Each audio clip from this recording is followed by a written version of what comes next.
जय हिंद बच्चों। जय हिंद बच्चों। कैसे हैं आप सब? आशा करती हूँ खूब स्वस्थ और मस्त होंगे आप सभी, और खूब मन लगा के पढ़ाई कर रहे होंगे। आप बच्चों, आपका क्लास 10 का बोर्ड एग्जाम है ना। एग्जाम समझ लीजिए आने ही वाला है। आपको इस तरह से पढ़ाई करना है कि आपका एग्जाम बस अगले ही सप्ताह में है। तो देखिए बच्चों, हमने गद्य साहित्य का इतिहास आपके क्लास 10 का गद्य साहित्य का इतिहास या गद्य साहित्य का विकास की ओर हम बढ़ रहे हैं। और हमने थ्योरी को समझ लिया है बच्चों। अब हम प्रश्न उत्तर, लघु उत्तरीय प्रश्न उत्तर है ये, बहुविकल्पीय प्रश्न उत्तर को भी हम लोग देखेंगे। पहले हम लघु उत्तरीय प्रश्न उत्तर को पढ़ लेते हैं। तो हमने लगभग 151 150 क्वेश्चन को पढ़ लिया है बच्चों।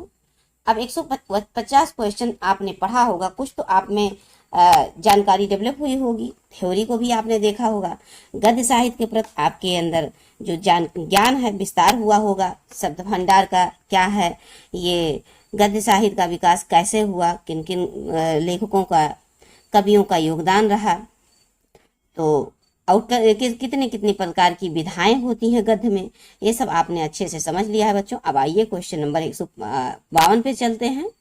और उससे पहले एक छोटा सा निवेदन बच्चों कि आप चैनल को सब्सक्राइब कीजिए। जी हाँ बच्चों, चैनल को सब्सक्राइब कर लें और वीडियो को लाइक अवश्य करें, और जितना हो सके प्रयास करें और मित्रों तक शेयर करने की। तो आइए बच्चों, अब क्वेश्चन नंबर 152 से हम आगे बढ़ते हैं। देखिए इसमें 151, सबसे पहले 151 बच्चों, प्रेमचंद घर में है, ये कौन सी विधा है? तो बच्चों ये संस्मरण है, किसने लिखा है? तो बच्चों ये प्रेमचंद की पत्नी शिवरानी देवी ने लिखा है। प्रेमचंद की पत्नी है शिवरानी देवी, उन्होंने लिखा है प्रेमचंद घर में है, और एक प्रकार का ये संस्मरण है। संस्मरण भी हमने आपको पढ़ाया है, थ्योरी में पढ़िएगा अवश्य बच्चों।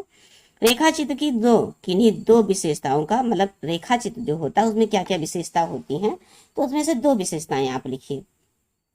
तो देखिए बच्चों, पहली तो इसमें रेखा चित्र में एकदम वास्तविकता होती है, यथार्थता होता है, इसमें बनावटीपन कोई कुछ नहीं होता है। और दूसरा बच्चों, इसमें चित्रात्मक शैली होती है। कैसी शैली होती है? चित्रात्मक शैली होती है। अब आइए बच्चों, क्वेश्चन नंबर हम 153 पे चलते हैं, मोस्ट इंपॉर्टेंट है, और आपको यहाँ से पता भी चलेगा कि जीवनी और आत्मकथा में अंतर क्या होता है। थ्योरी में भी आपने पढ़ा होगा, और ये जीवनी में भी हम, ये देखिए बच्चों, ये आपका जो थ्योरी पार्ट है सारा गद्य साहित्य का विकास हमने एक प्लेलिस्ट में तैयार करके रखा है बच्चों। उसका लिंक जो है इस वीडियो में हम आपको प्रोवाइड करेंगे, और आप शुरू से लेके देखिएगा। जब शुरू से लेके पूरे वीडियोज को देखेंगे, उसके बाद प्रश्न उत्तर की श्रृंखला पढ़ेंगे, तब चीजें आपकी बहुत अच्छे से क्लियर होंगी, बहुत अच्छे से समझ में आएगा। गद्य साहित्य के विकास के प्रति आपके अंदर जिज्ञासा उत्पन्न होगी, पढ़ने की इच्छा, ललक बढ़ेगी, और ज्ञान का विस्तार होगा। हिंदी के प्रति आपका रुचि बढ़ेगा, और आपके अंदर हिंदी को लेकर ज्ञान का विस्तार भी होगा बच्चों कि गद्य साहित्य इतिहास है क्या, इसमें किस प्रकार की विधाएं होती हैं, और किस किस लेखकों का इसमें योगदान है, पहला नाटक कौन सा है, पहली एकांकी कौन सी है, इस तरह से पहला उपन्यास क्या है, ये सब चीजें। तो अब आइए देखिए बच्चों, जीवनी में लेखक के द्वारा अन्य किसी महान व्यक्तित्व वाले व्यक्ति के जीवन की घटनाओं का वर्णन होता है। और जबकि बच्चा जो आत्मकथा है, वो स्वयं लेखक के जीवन की कथा को अपने आप, स्वयं जो लेखक होता है अपने आप के ही जीवन के बारे में लिखता है और पाठकों के समक्ष आत्मीयता से प्रस्तुत करता है। अब देखिए बच्चों, संस्मरण और जीवनी के मध्य अंतर क्या है, ये भी इंपॉर्टेंट है। अब देखिए संस्मरण क्या है और जीवनी क्या है, दोनों में अंतर बताइए। तो देखिए बच्चों, संस्मरण में किसी के चरित्र का वास्तविक रूप प्रस्तुत किया जाता है, वास्तविक, कोई उसमें बनावटीपन नहीं। और जबकि बच्चों, ये जो व्यक्ति विशेष के जीवन की, मतलब जबकि किसी व्यक्ति विशेष के जीवन की जन्म से लेकर मृत्यु तक के प्रमुख घटनाओं को क्रमबद्ध तरीके से लिखा जाए तो उसे ही जीवनी कहा जाता है। क्वेश्चन नंबर 154 की तरफ देखिए बच्चों। अब आते हैं हम क्वेश्चन नंबर 155 की तरफ। महादेवी वर्मा को जाने। महादेवी वर्मा किसी एक रेखाचित्र विधा की रचना को लिखिए। तो आप जानते हैं अतीत के चलचित्र, पथ के साथी, ये सब क्या है, रेखा चित्र है। अब देखिए बच्चों 156 को देखिए, क्वेश्चन नंबर, जीवनी की कोई तीन विशेषताएं जीवनी की 3 प्रमुख विशेषताएं हैं। कह रहे हैं किसी 3 विशेषताएं, जीवनी की बात कर रहे हैं बच्चों। क्या क्या होते हैं विशेषताएं? तो बच्चों इसमें आत्मीयता होती है और रोचकता होती है। रोचकता के साथ पाठक के सामने प्रस्तुत किया जाता है, तब आदमी मन लगा के मगन होके पढ़ता है जीवनी को। और उसमें भावनाएं होती हैं बच्चों, भावुकता के साथ। तो ये हो गया जीवनी की विशेषताएं। अब देखिए बच्चों, कलम का सिपाही। देखिए बच्चों, क्वेश्चन नंबर 157 की तरफ बढ़ते हैं और देखते हैं कि कलम का सिपाही किस साहित्यकार की जीवनी है, ये पूछ रहे हैं। तो कलम का सिपाही सम्राट, उपन्यास सम्राट प्रेमचंद की जीवनी है। उपन्यास की बात आएगी तो सबसे पहले किसका नाम आएगा बच्चों? ये प्रेमचंद की नाम आएंगे। और कहानी की बात आएगी तो सबसे पहले किसका नाम आएगा? आचार्य रामचंद्र शुक्ल का नाम आएगा। क्षमा करें बच्चों, भारतेंद्र हरिश्चंद्र जी का नाम आएगा। और आपको क्या कहते हैं, कहानी हो गई और निबंध हो गया बच्चों। निबंध, अगर निबंध की बात आएगी तो आप क्या कहते हैं उनको, आचार्य रामचंद्र शुक्ल को याद करेंगे। नाटक की बात आएगी तो भारतेंद्र हरिश्चंद्र का नाम आएगा। उपन्यास का नाम आएगा तो आप प्रेमचंद जी को याद करेंगे। इसी प्रकार से बच्चों आलोचना का नाम आएगा तो भी आचार्य क्या कहते हैं, रामचंद्र शुक्ल को याद करेंगे। इस प्रकार से लिंक जोड़ के रखिए बच्चों। देखिए, एक तो है ये इनका जीवनी है, कलम का सिपाही। तो इनके पुत्र ने लिखा है इसको, अमृत राय। अमृत राय ने लिखा है इसको। लेकिन बच्चों यहीं पर एक और आएगा, यही प्रेमचंद का ही जीवनी है, कलम का मजदूर। कलम का मजदूर, माँ से मजदूर और माँ से मदन। मदन एक है कोई, उन्होंने लिखा है प्रेमचंद की जीवनी को। और कलम का सिपाही इन्हीं के पुत्र अमृत राय ने लिखा है। तो आइए बच्चों, अब क्वेश्चन नंबर 158 की तरफ चलते हैं। छायावादी युग के 2 विशिष्ट जीवनी रचनाकारियों, उनकी रचनाओं का उल्लेख कीजिए, अथवा हिंदी के किसी एक जीवनी लेखक का नाम लिखो। तो देखिए बच्चों, छायावादी युग के 2 विशिष्ट जीवनी रचनाकार एवं उनकी रचनाएं निम्नलिखित हैं। देखिए, एक तो रामविलास शर्मा है, जो कि इन्होंने लिखा निराला की साहित्य साधना, जीवनी लिखा है निराला के बारे में। और अमृत राय, देखिए बच्चों अभी जिक्र चल रहा था, कलम का सिपाही इन्होंने लिखा है, प्रेमचंद की जीवनी है। ये अमृत राय प्रेमचंद जी के पुत्र हैं। अब आइए बच्चों, क्वेश्चन नंबर 159 की तरफ हम लोग बढ़ते हैं। यहाँ पर देखिए, नामवर सिंह किस विधा के लेखक हैं? तो बच्चों नामवर सिंह हो गए, राम कुमार वर्मा हो गए, ये सब आलोचना विधा के लेखक हैं। अब देखिए बच्चों, कलम का सिपाही लेखक का नाम लिखिए। तो कलम का सिपाही, ये देखिए लेखक का नाम क्या है? तो ये अमृत राय है, पहले हम बता चुके हैं। क्वेश्चन नंबर 161 की तरफ किसी एक संस्मरण या लेखक का नाम लिखिए बच्चों।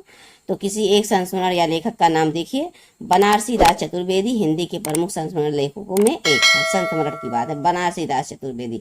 आवारा मसीहा, क्वेश्चन नंबर 1, आवारा मसीहा के रचनाकार तो आप जानते हैं किस विष्णु प्रभाकर है। और जीवनी किसकी है बच्चों? ये जीवनी है आवारा मसीहा। और किसकी जीवनी है? शरतचंद्र चट्टोपाध्याय की जीवनी है। आवारा मसीहा किस विधा की आधारित है? देखो यहीं पर पूछ लिया, तो ये जीवनी विधा है आवारा मसीहा।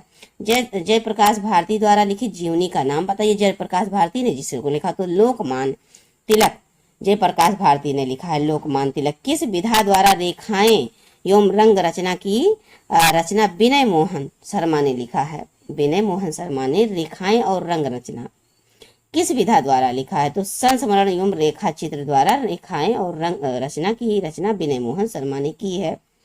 अब देखिए बच्चों, रेखा चित्र साहित्य के किसी एक लेखक का नाम, रेखा चित्र की बात कर रहे हैं कि रेखा चित्र जो साहित्य है उसमें किसी एक ही लेखक, 1 या 2 पूछेगा, इससे ज्यादा नहीं।